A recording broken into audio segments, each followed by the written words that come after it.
I'm joined with the amazing Danielle. How are you, Danielle? I'm good. How are you? Good, good, good. Thanks so much for coming by today. Thank you for having me. We have so much to cover. Yes, we do. So first off, I'm so excited to see you here and to talk about all of the great things that's been going on. But let's start off with the basics of why Port City Personalities is what it is. Who are you and what do you do? Okay, so my name is Danielle Blizzard. I am the owner of The Clean Fork. So it is an online nutrition and fitness platform that I started a few years ago. And we can get into kind of like how I came about from that. But I am an online coach, so I create meal plans and workout programs and personalize them to my clients. Wow, that's a great gig. Yeah, I love it. So let's go to the beginning then. So what got you started in nutrition or in the nutrition field? So I have like a long history of like yo-yo dieting, kind of like your typical, you book a trip, you want to look and feel good, so you do something really quick, feel awesome, and then come back and just kind of revert to what you were doing before. And I've done that pretty much my whole life since I was a teen. So I've had little bits and pieces of nutrition, and I always was quite interested in it. It never really stuck for me. And my career was an X-ray technologist, so I worked in the hospital. And I started doing that 2015 when I got my degree. But fast forward to when nutrition really started to matter to me, I actually decided that I wanted to do a bodybuilding competition. Oh, wow. Wow. Yeah, so that was in like 2017 or 2016. And so that was a really big goal for me where I had to, it's very strict, like what you have to follow for what you eat and exercise. And it was almost though like extreme, I would say. So I did kind of come out with some problems like mentally from that. But within that made me really want to find a way, okay, how do I balance this? How do I, keep my interest in nutrition and fitness, but not have it consume my life and still be able to, incorporate some balance into it as well. Absolutely. Yeah. And what made you decide to do the bodybuilding? Was it something you thought about for a long time? Was it a dream? Kind of one of those things you're like, I'm putting that on the bucket list and I'm going to check it off? It was kind of, you could say it was a bucket list. It was also something that like I always saw the photos online of the girls doing it, and I just kind of chopped it up to like, oh, I would never have the motivation to actually do it though. So then I had hit a part of my life where I was like, you know what? Why can't I do it? Like, there's no reason why I can't do it. I'm going to set my mind to it and I'm going to do it. And so it kind of was almost like to prove to myself, like, you've been wanting to do this and just telling yourself you can't. So why don't you just do it? So it kind of started there. And I want to get into that with you a little bit about the telling yourself that you can't and then that you can, because I think that would be a great way to open up what we're going to talk about today with all of the amazing projects and initiatives that you and your family are involved in and how you branched out yourself. So talk me through a little bit about what you mean by that with, listening to why you're going to do something, why you don't want to do it, getting outside of your comfort zone, staying within it. Yeah, so I think it's something, honestly, we all do it. We all kind of, it's not even that you're not telling yourself, you're just kind of like, oh, I wish I could do that. And it's like, maybe just step back and think, like, why can't I do it? And I think surrounding yourself with the right people is huge. So at that time, like, my family was so supportive of like me finally pulling the plug, diving into this bodybuilding type of dream that I had. And then, that was almost like what unlocked within me then how I started my own business. But once again, I'm not going to take away from the fact that it's surrounding yourself with people that are telling you like, go for it, because if you don't have that within you to say, go for it, you're going to need a little push from everyone around you.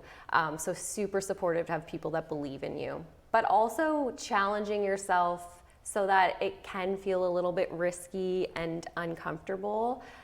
It's definitely not going to feel not uncomfortable, if that makes sense. Sure. Just because it's scary. So like if we're talking about, how I like left my career and started my business, like it was terrifying, but at the same time, it will excite you a little bit, I think. And you just have to believe in yourself or it's not going to work, right? Right. And so let's talk about that portion now. So you were an X-ray technician and you were you decided to make the switch to your own business. Why? You Yeah. were already comfortable. You were at a career that folks go to school and stay at their whole life. Yes. Were you afraid?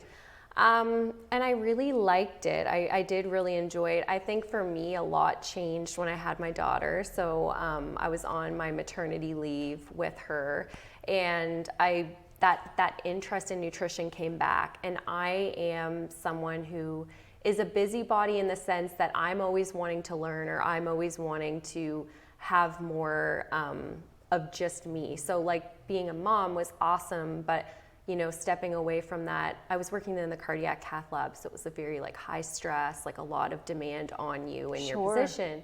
And I missed that. So I wanted to learn more. So I took a nutrition course. I thought, why not? I'm on maternity leave. You know, when she'd nap, I would study. And it kind of brought me back to what I always wanted to learn about nutrition. And then I just started taking a couple clients here and there, and I was loving helping them. Like that felt amazing. I had a coach previously, so it was like I was giving back in that sense, where you would just see the freedom for them and teaching them the opposite of what I was doing with bodybuilding, teaching them balance but still getting those results. So, you know, it just kind of took off, honestly, when I was on my maternity leave. So I did go back. I took a part-time instead. I was full-time, so I went back part-time. And then I was faced with this opportunity where it was like, okay, my business I've created is growing, but it's almost growing so much that now I don't have time for both, you know? I couldn't give my clients all of me while I was working part-time at the hospital. And so it was when the decision had to be made. So talk me through the decision. What was that like? Like when was your moment where you thought, okay, it's now I go journey into this full time, but a decision needs to be made? Yeah. What was that process like?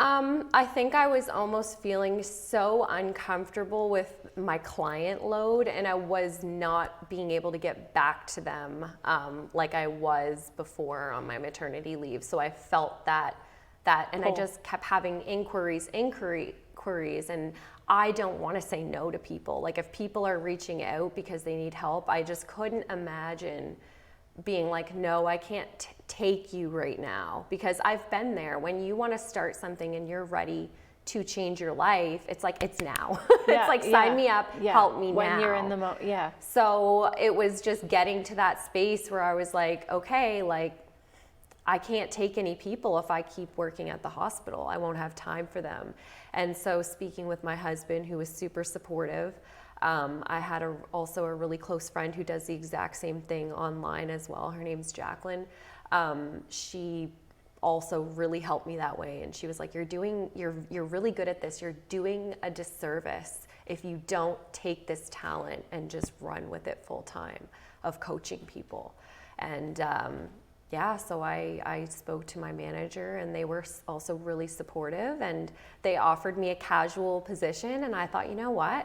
Let's do this entrepreneur thing. I'm just gonna quit. Oh my God, how did that feel? Like I can imagine like the heart racing, this is a big deal. It was exhilarating. But did you feel it? So people often tell me when they're ready to make a big change that it is a no-brainer right away, that there's a switch inside and that's it. Yeah, it was a switch. It was like, yeah, and I don't want to say I'm impulsive, but I am as well. But I'm very like, if I get an idea, like I am doing it. It's a control compulsive. That's a good one though. Yeah, it's paid off. Yeah. But yeah, I don't sit and think on things forever. It's like, if this feels right and feels good, I'm just doing it now, today. Yeah. Absolutely. And so I'm curious, what did your employers think? Like they must have knew your hunger and passion for it, where they were probably sad, but maybe accepting and knowing that you're going to go on and do ninja things? Or how did that go?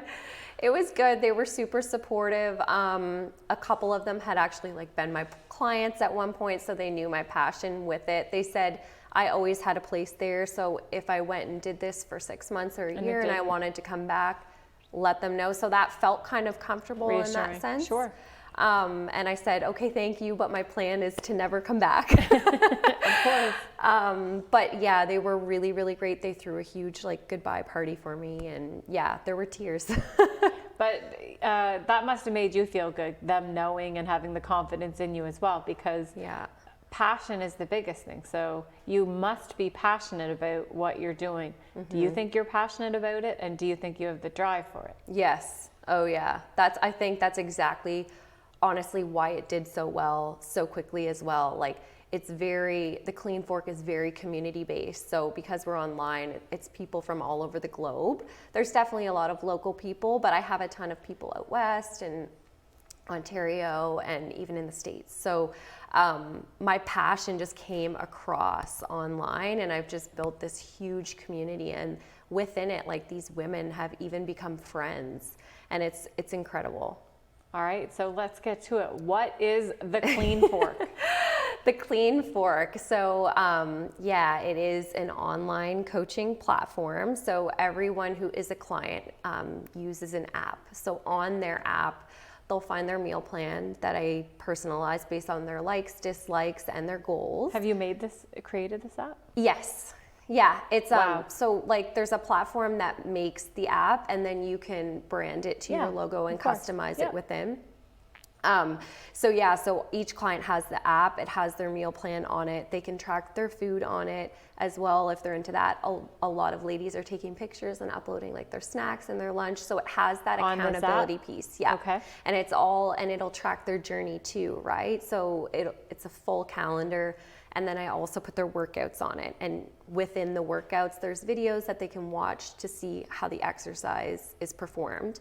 And it will track their metrics. So like how much weight they lifted, how many reps they did, and it will reward them if they lift heavier the next time. So like it'll pop up and it's like, congrats, you hit a personal best today. Like those are the things that are so important just overall for like empowering women, and it gives them that feedback within the app. Of course. Yeah. And how did you get the name, the Clean Fork? You It's know, a good name. Thanks. Yeah, I actually came up with the name on a vacation in Jamaica with my husband like years ago. So the Clean Fork existed online. It was me tweaking recipes and trying to just switch out ingredients. So like, let's say you want brownies, you know, it was like, how can I make this brownie recipe just a little more clean?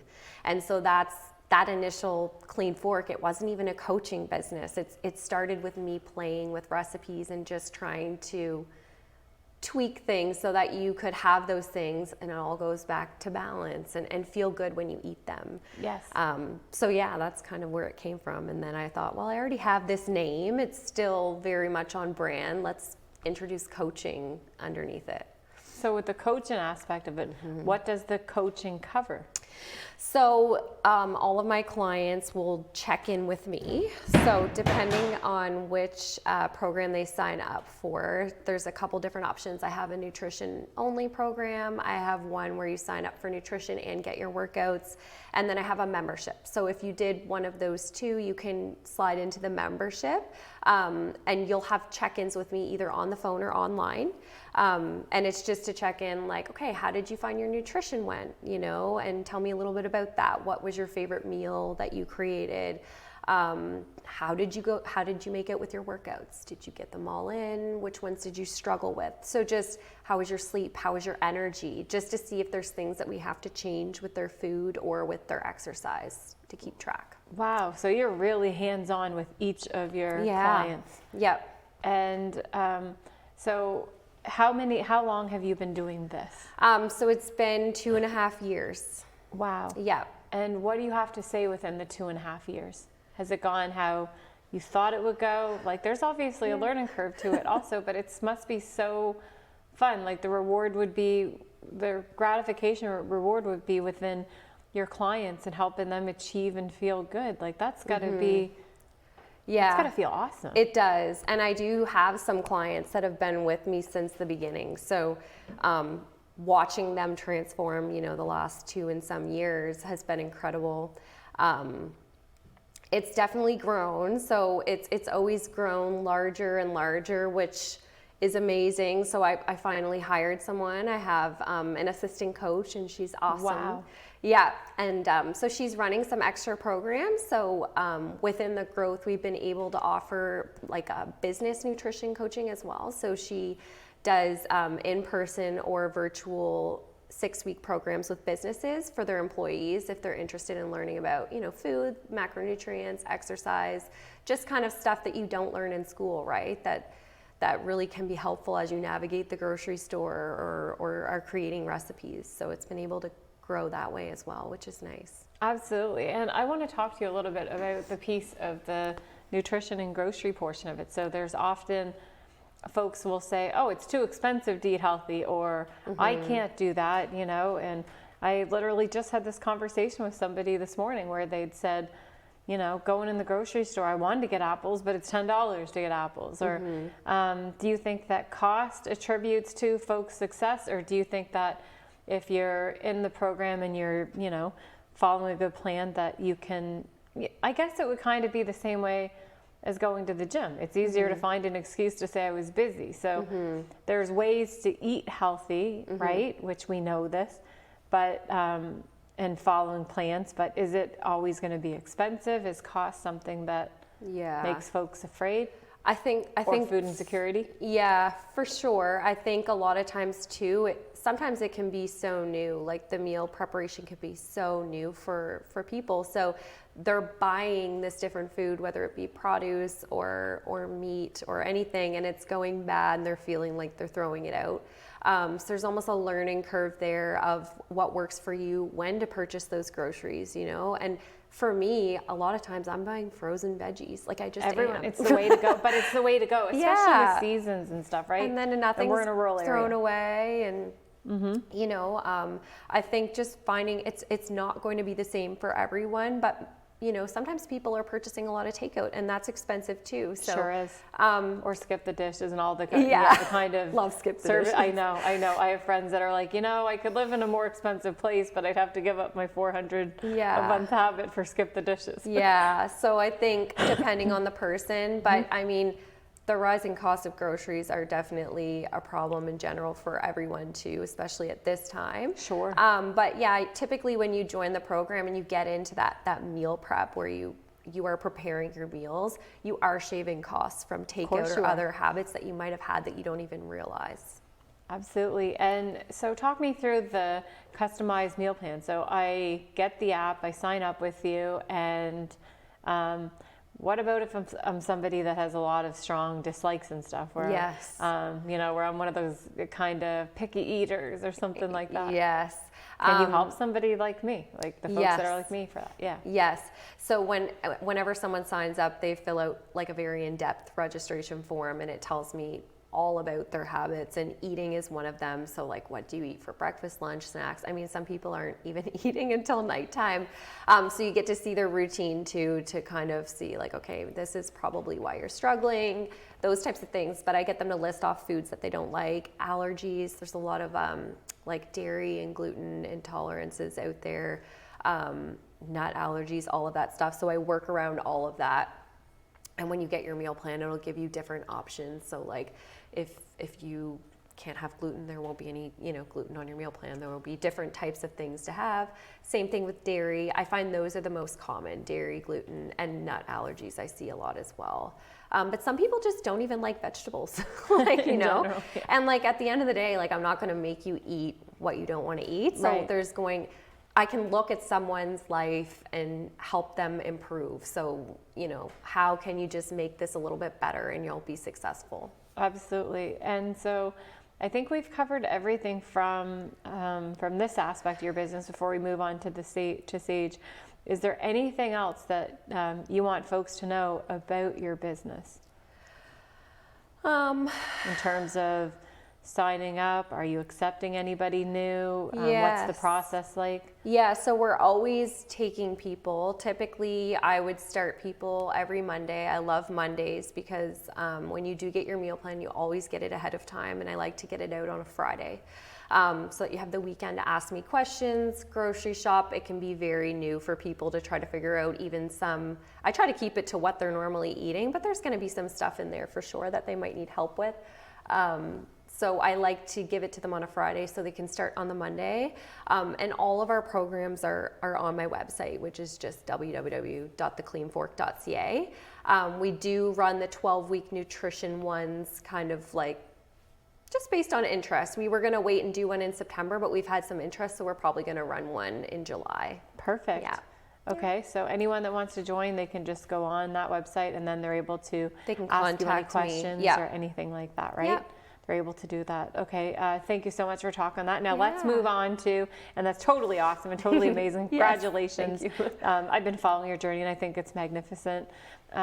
So let's talk about your initiative with Sage. Yes. What am I talking about right now? Yes. Okay. So Sage is our daughter. So she's 4. She was diagnosed with autism just before the age of 2.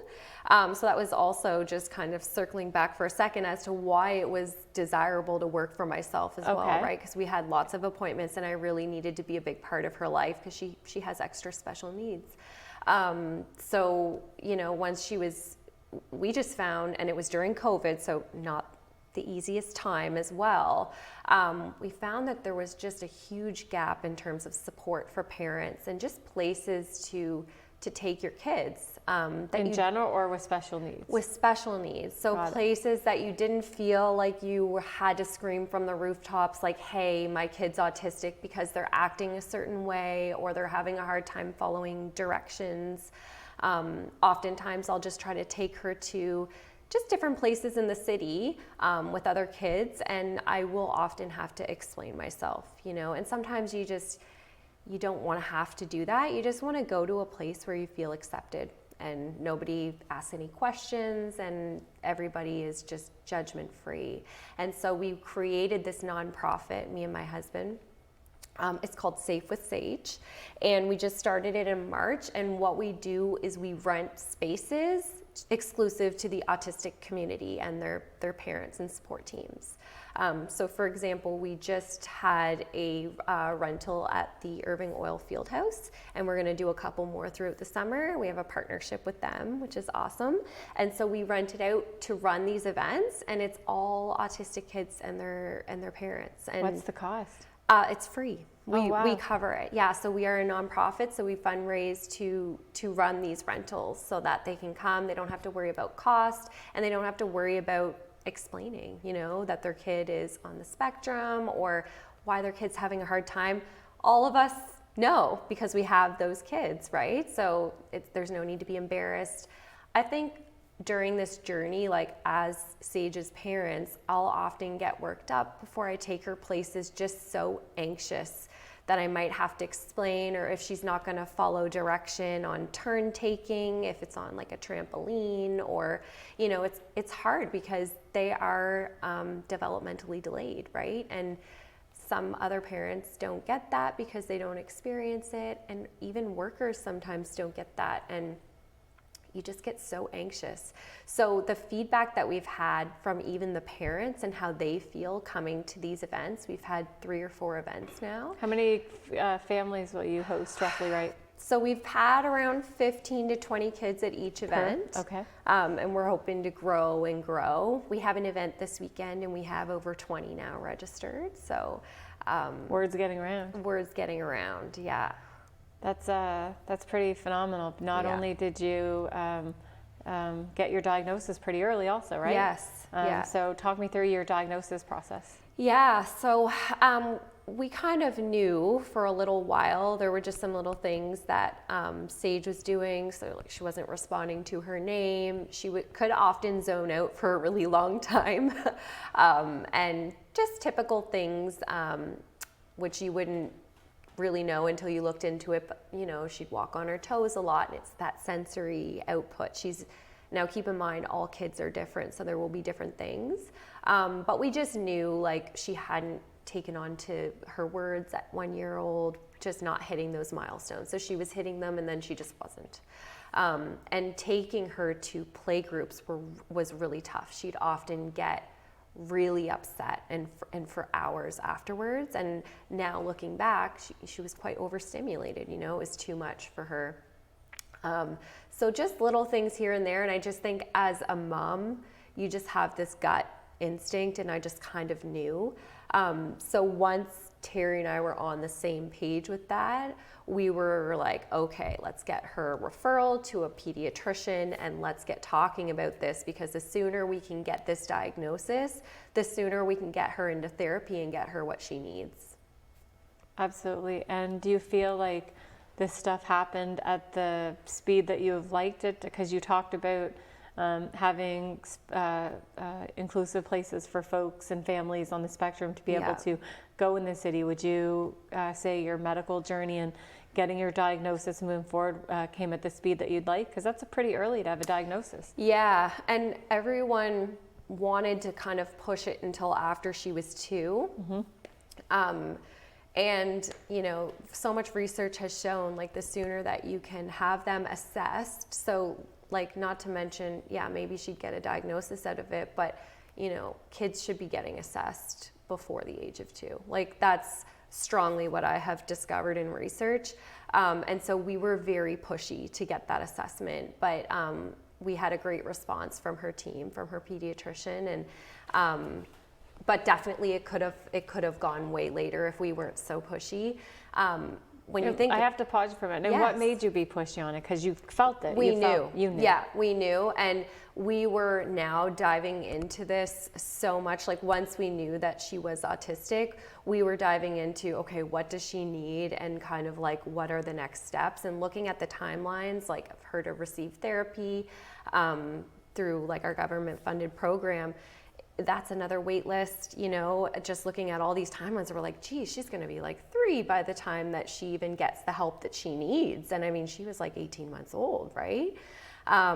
So we just got in there, got pushy, and everybody responded really well. And they will, because they do very much take that parent's instinct. Like, parents know. I'm very big believer on that, you know, and I think you need to have a good team. It all goes back to good support team.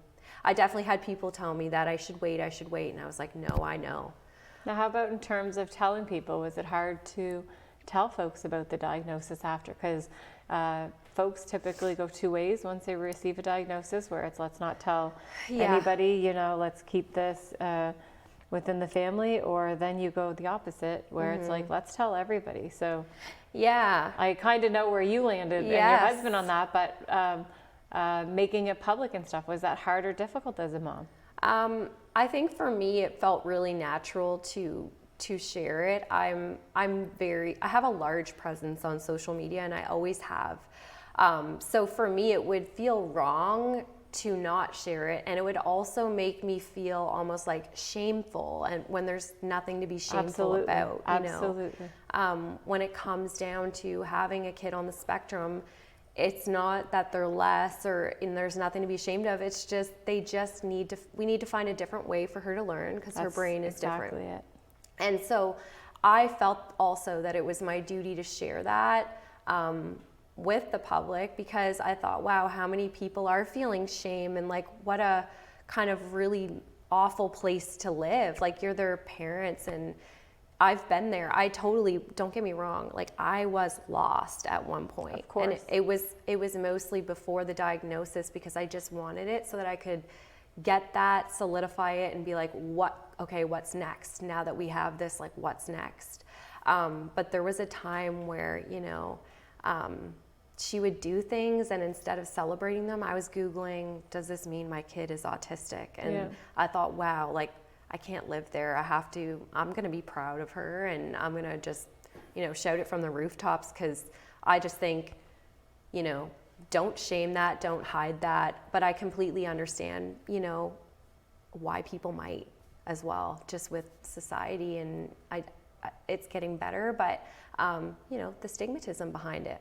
Yeah, there is a stigmatism still behind it. Yeah. I have 3 boys, and 2 of mine are on the spectrum. They're older now. Yeah. One has Asperger's, and one has autism, and they are 15 and 13. And, you know, hearing you say those things kind of echoes through, mine are older now, but kind of going through with that. Like, first off, you're really brave that you're able to, you're already so busy and do so much, and the fact that you wanted to help other folks out there because you're well connected, because of your social media presence, and you wanted to take this. And that's one of the preempts of why I do this show. Like, I love hearing folks' story like yours, where they take something and they make something great out of it, and they set such a great example in the community, right? And you're doing just that by having these events, because there's a lot of parents that I remember sitting in groups with parents before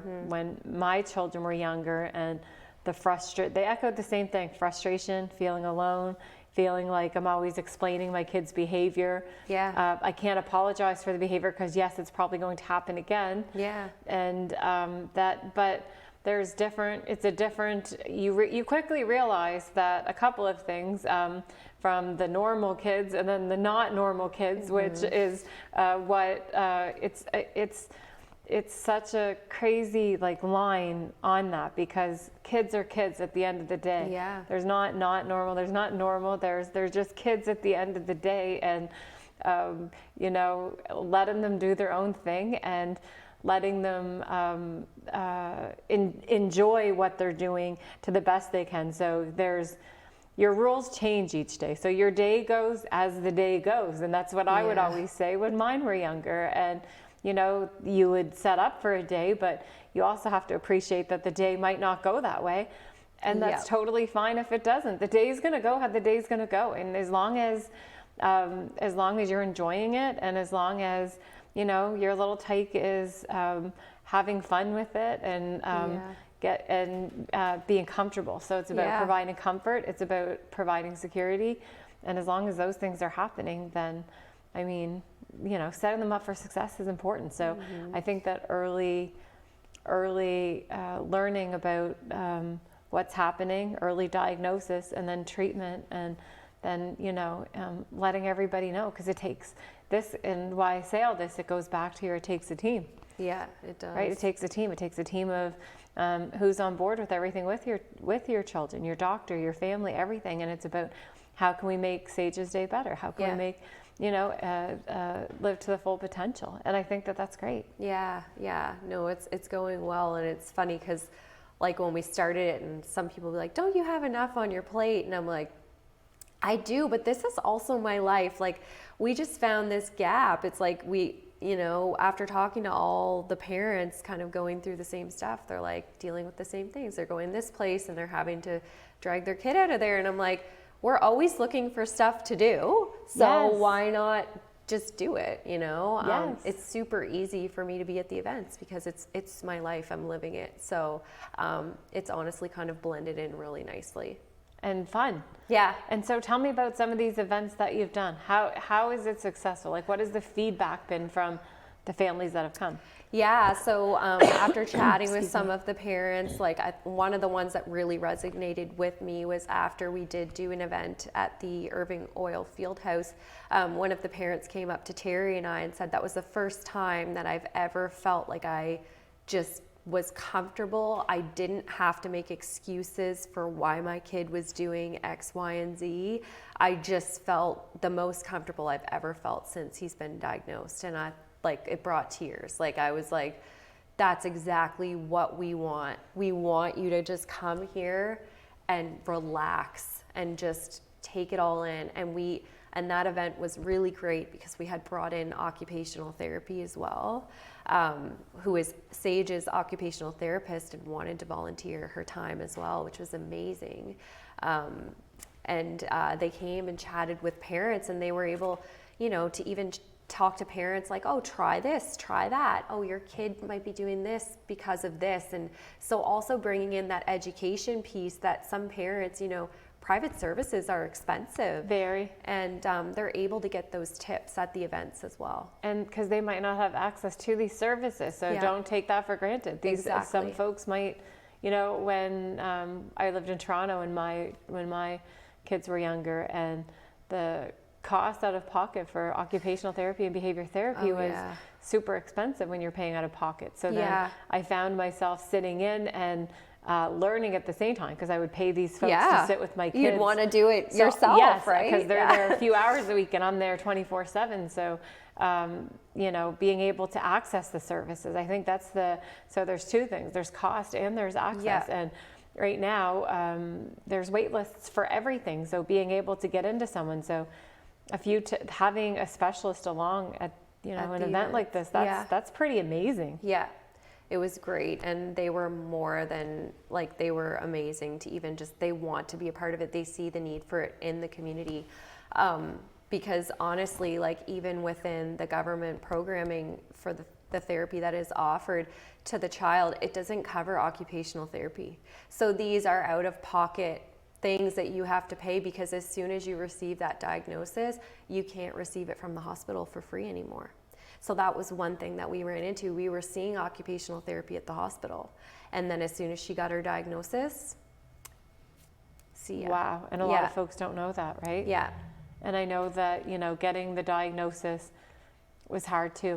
My kids were young, so getting a diagnosis was hard. And I'll be totally honest, is with my first, it was denial, because I thought that no, and then it was 3 different doctors that I went to, because it's like, you just assessed for a couple of hours, and you know, and not discrediting any kind of anything, because they're phenomenally great doctors, but then you realize after, maybe I'm in denial a little bit, and then you're like, all right, well, let's explore what this is, and let's see what this is.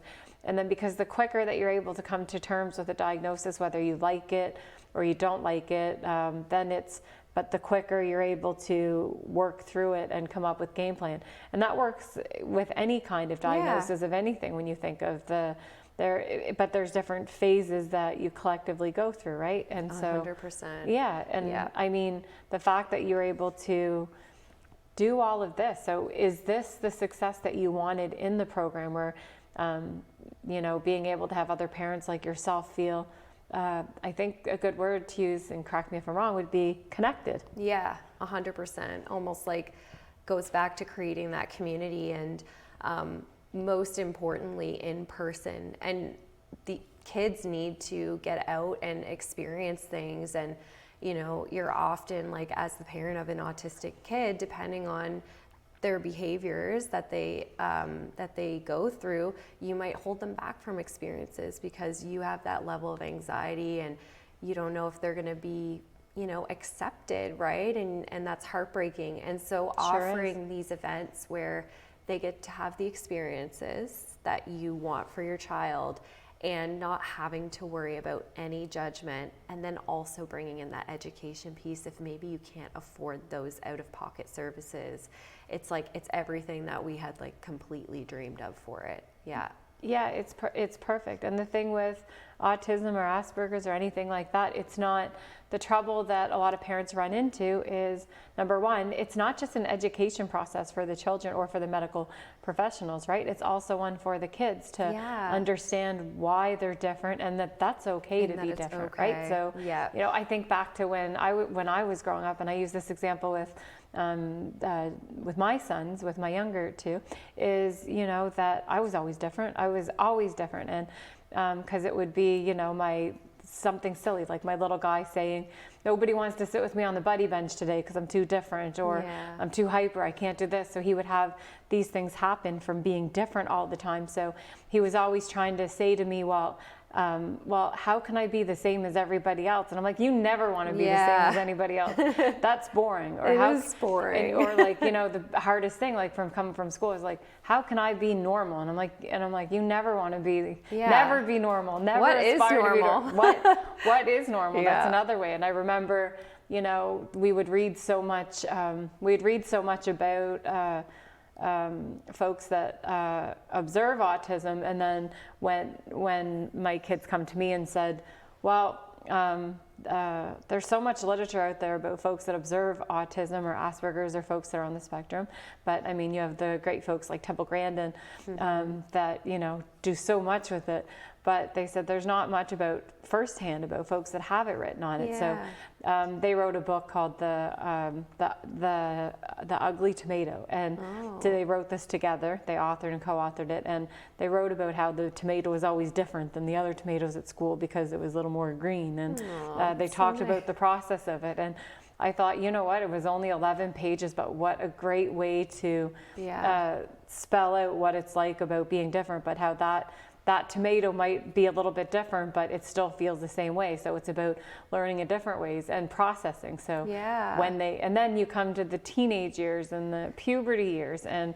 you know, my 15-year-old, it's just so great because when we were handed his diagnosis when he was 2, they'd said, you know, he'll probably, because that's one of the biggest things, and that I think that we should talk about too, which is not to set a limit, because you know, it was, he'll probably never be able to use the washroom on his own. He'll probably not be able to speak, or so when you hear all of these things as a parent, then you can say, okay, well, guess what? We have a lot of work to do, it sounds like. And so for him, he had all of those bars set before him, and so it was like, all right, how are we going to do this? And we're going to do it your way and make it work. So he speaks great, he does everything, but you know, eye contact's still something. But when he has a conversation with you, he's taught himself to stare at your nose the whole time. That's fine. He looks at your nose, or he'll say, you know, this is too loud, this is that. So being able to find ways to say it, or to work through it, to express it, and like advocate for themselves, like advocate for themselves. I like how you said that. That's great. Like I kind of, you know, the eye contact, and I was kind of dismissed at one point about it because she was making eye contact or whatever. So they're like, well, she's not autistic, she makes eye contact. It just goes to show how different they are. I mean, most of the time she doesn't, but I'm like, you know what? I mean, I keep looking off to the side. We're adults, and we're terrible. Like, So like, I don't feel that that's something. So if that makes them uncomfortable, who cares if they don't look you in the eyes? Like, they're still present, they're still listening. Sometimes too, like you see people with fidget spinners, or you know, they're bouncing their legs, like talking with your hands. Everyone has their things that help them be present or chat with you. And I find, why kind of get rid of those things if that's what helps them feel themselves, you know? Or makes them comfortable. And I do feel like it's a really great time because I do see a lot more acceptance. I mean, Sage's daycare is amazing, truly amazing. They accept her for who she is, how she is, you know, and that's how they're going to grow and be themselves. So like letting them really be themselves, which is kind of what we wanted with these events too. It's like, you don't help kids grow. There's no structure in the sense. It's like, you want to go, you know, hide under the parachute and not use it like a parachute, like whatever makes you feel comfortable and happy. I'd like to do that on a lot of days, wouldn't you? I would. Right? It's but no, I think that that's amazing. So kudos to you and your husband for doing such a great initiative here, you know. And how can folks, is there a way for folks to get on board? So anybody that's watching right now, if you're somebody that is a family that has somebody on the spectrum that would like to go, do they have to have an official diagnosis to go to this? No. Do they, like, what is the criteria to be able to go? So the cost is free. The cost is free. So we have a Facebook page, a Facebook group. It's all called Safe with Sage. We do have a website as well called, it's just www.safewithsage.ca. But you can reach us on Facebook as well. I find that's kind of the easiest going. So we have that online community where we share the events all over Facebook. So upcoming events. So if I'm at home and I'm wondering when something's coming up, you guys are updating this often, I assume? Yeah, on Facebook and Instagram. And we often will have forms, like a registration form, just so we can keep track of the ages that are coming, so we know if we should bring some different stuff. Like, we have some older kids coming this weekend, so I'm going to be bringing in like Lego, stuff like that, to make sure that we're offering something for each age group. And we ask on the form as well, like, is there some stuff we should know about? So are they really sensitive, like auditory wise? Like, so that's helpful for us when we're there, just to make them the most comfortable and warn them, oh, this area is loud, so maybe you'd like this area, that type of thing. But we're always announcing them on Facebook. We do have one this upcoming weekend, and we'll have a couple more through the summer as well. That's fantastic. Yeah. And so cost is free, and just go online, check it out, and they can see the upcoming events. And if they had questions, I'm sure you're reachable. Yeah, you can just send us a message on Facebook or email, which is all found on the website as well. That's fantastic. Yeah. Thank you so much for that, for like doing that in the community. Feels good, yeah. Like that is fantastic. And, you know, just kudos for taking on that. And I'm sure that there's a lot of families that are super happy that there's something like this being offered in St. Awesome. Yeah. All right. So now I think that before we move on to the next topic of you and your husband's gyms and the sauna, we'll talk about that. Is there anything else from the SAGE initiative that you don't think I've asked you or that we should cover? No, maybe just keep an eye out for fundraisers. We're going to do a couple fundraisers this upcoming, and that's open to everyone. So we're going to have a large summer kind of barbecue fun day type of fundraiser, and that's open for everyone to come experience, donate to such a good cause, and also just have fun. We're going to bring lots of stuff and kind of just run this huge fun day. So. And are you a registered charitable organization for that yet? Will you be setting up as that eventually? We're in the process of that. It takes a little bit. So we're a nonprofit, which we have like our CRA number and all of that, and just started in March. So yeah, we've had 2 board meetings already. The board is great. So we're just getting everything in line to apply for that charitable status. Perfect. Okay. And if anybody was watching right now and they wanted to make a donation, could they just simply go onto that page and then be able to, okay, perfect. Yeah, right on the website, you can e-transfer, you can click the donate button through PayPal. We're also running a GoFundMe right now to raise money for sensory toys to bring to the events for the kids.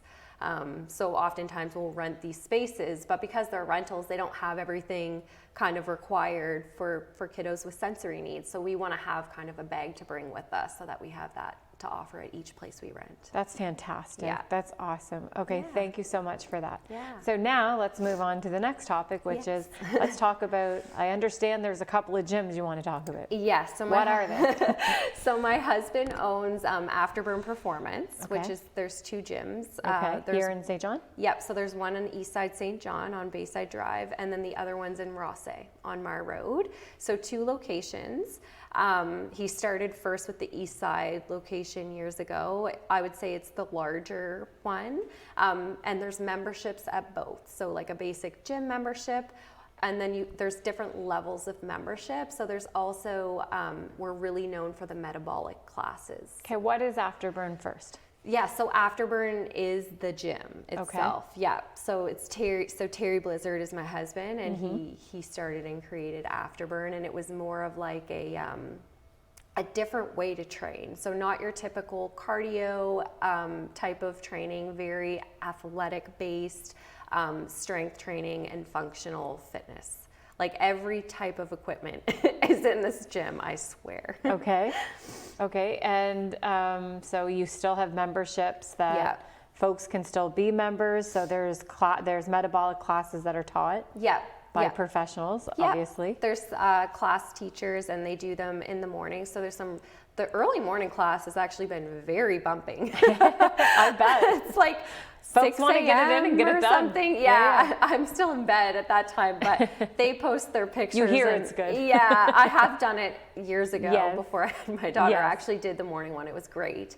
That'd be fun. It is, and there's different teachers, and both locations run them, and they set up different stations. So strength training is incorporated into those classes. Wow. So it's like a mixture. Like when I say cardio, it's because it's so fast-paced and works on a timer system. So it's like 30 seconds of work, 10 seconds of rest type of situation.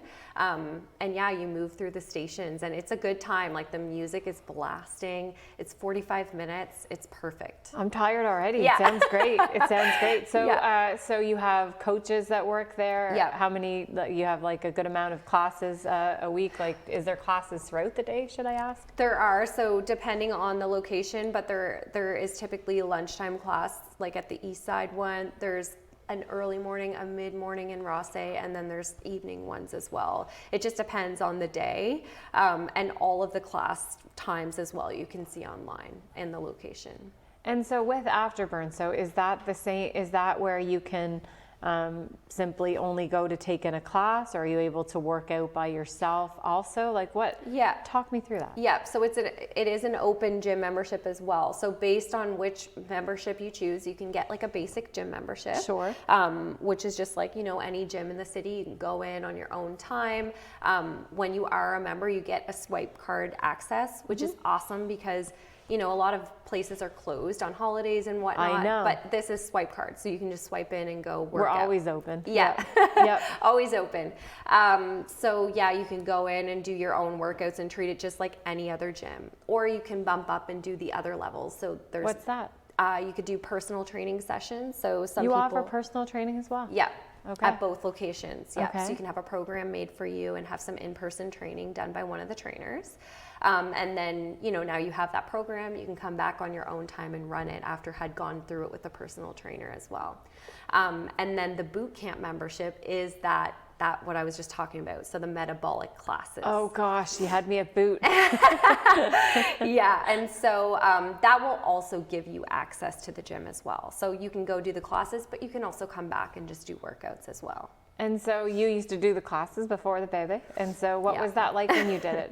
Was it like refreshing? Like talk me through why classes are more fun than going by yourself, for instance, to a gym. Yeah, well, some people just really need that structure. So they want to go and they like community. So, the classes are full of people doing the same thing as you and you're kind of together looking at each other like, oh my God, more squats. Yeah, you can complain together. It's someone to complain with, exactly. Like, yeah, and then you're getting through it. Yeah, and then you have a trainer running you through it, making sure that you're getting it done. So often there's people who they don't want to go to the gym and do their own thing. They want to go and be told what to do. Right. I think that's a lot of us, right? Yeah. So it's nice. And then it's like, okay, it starts at this time and it ends at this time, So you go there, you're done, and your day is set.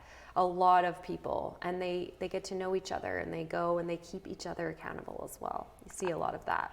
Absolutely. And so there's 2 great locations. There's lots of classes that are being offered. So there is classes throughout the day, there's personalized plans, there's a gym by itself, there's a boot camp. Is there any nutrition with that as well, or meal plan or meal prep or meal building? Is there an opportunity for folks to do that too, or is it just through the there is work? So often, I'm not sure, it just depends on the demand, but often Afterburn will run transformation challenges within the gym. Yeah. And so you'll see them pop up typically like on Facebook, or you can find it on the website as well, but he'll run 21-day challenges, 42-day challenges. So with that will come your meal plan, and you'll meet with a trainer to go over your goals to start. They do measurements and photos like to start. It's really fun. And it's a challenge. And so you would attend those classes, those boot camp classes that I was speaking about as well. But you also have access to the gym if you just wanted to kind of get your feet wet and try with one of these challenges. Something that goes back and forth to each thing we've talked about today, if you notice something that you and your husband both seem to be big on, is community. So I sure love that. Yeah. That word's come up quite a bit today, which is so amazing. Important. Yeah. And I would say Afterburn has an incredible community, and all at different times of the day. Like, for example, I go around, I'll drop Sage off at daycare around 8, and I'll get to the gym around 8:30 through the week, and like my crew is there. Doing their thing. Yeah, and like I've gone at different times of the day, and it's different communities, and they're all like, we had one girl come this morning, she's like, oh, that's who's here at this time. I kind of like it at this time. And you just kind of get to know your people in your community, and it's really great. And talk me through, what is the sauna? Yeah, so my husband, so Terry, he just launched this new business. It's called the Sauna Lounge. He's been thinking of doing something like this for years, almost like a recovery center. So repair and restore. So within the Sauna Lounge, there's saunas, of course, infrared saunas, which are so beneficial for your health.